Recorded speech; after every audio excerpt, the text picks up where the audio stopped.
আসসালামু আলাইকুম রহমতুল্লাহ। সকলকে অসংখ্য ধন্যবাদ। আজকে আমরা ক্যালকুলাসের একটা গুরুত্বপূর্ণ গাণিতিক সমস্যা সমাধান করব সূত্রের সাহায্যে। সূত্রটি আমি দিয়ে দিচ্ছি। x to the power n, এটা হচ্ছে n x to the power n। এই সূত্রটার আমরা ব্যবহার শিখব, কিভাবে এইটা আমরা ক্যালকুলাসে গাণিতিকভাবে প্রয়োগ করব। যেমন 5x two the power 4,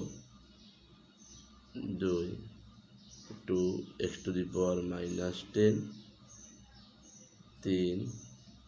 3x square -4x। এই তিনটা সমাধান করব। তাহলে 1 নম্বর আমরা করছি 5x টু দি পাওয়ার 4।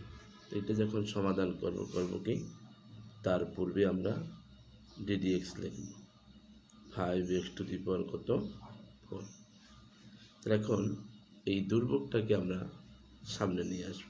5 লিখব, ddx x টু দি পাওয়ার 4।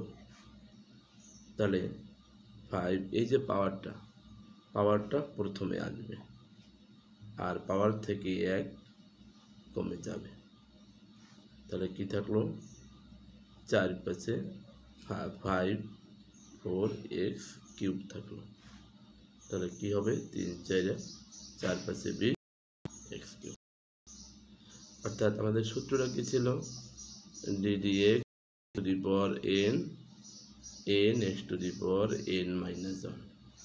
মানে এই যে পাওয়ারটা প্রথমে আসবে, পাওয়ার থেকে 1 কমে যাবে। একইভাবে 2 নম্বর কি ছিল? 2x টু দি পাওয়ার -10। এখন এখানে কি করব? ddx লিখব, তারপরে 2x টু দি পাওয়ার -10। একইভাবে 2 কে আমরা আগে নিয়ে যাব, তারপর ddx x টু দি পাওয়ার -10 লিখব। এখানে একই রকম পাওয়ার প্রথমে আসবে, পাওয়ার থেকে 1 কমে যাবে। তাহলে কি দাঁড়ালো? 2 -10 x টু দি পাওয়ার -11। তারপর কি আসলো? যে -20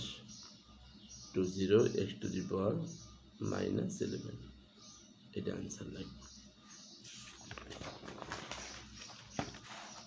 একইভাবে যদি এইটা থাকে 3 নম্বরে √x, এটা আমরা ডেরিভেটিভ কীভাবে করবো? তো একে লেখা যায় x to the power half, কারণ √a মানে কি এর পাওয়ার হাফ।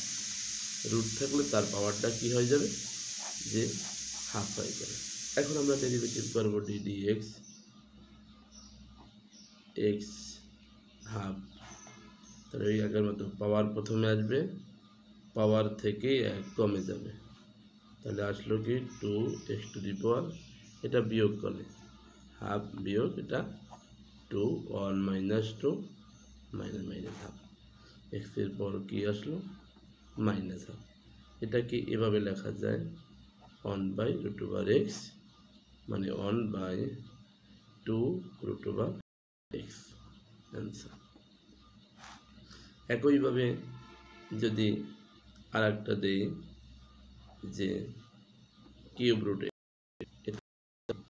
তাকে একে লেখা 1/3, মানে কিউব রুট থাকলে এরপর 1/3 লেখা যায়। তাহলে একইভাবে লেখো ddx x 1/3। সূত্র একটাই, পাওয়ার প্রথমে আসবে, পাওয়ার থেকে 1 কমে যাবে। তাহলে 1/3 x to the power 3 1 -3, 1/3 x to the power -2/3। এইভাবে আমরা ddx x to the power n এর ব্যবহার শিখতে পারবো, মানে কিভাবে গাণিতিক সমস্যা সমাধান করা যায় সেটা আমরা শিখতে পারলাম। তো সকলকে ধন্যবাদ। পর্যন্ত। আসসালামু আলাইকুম রহমতুল্লাহ।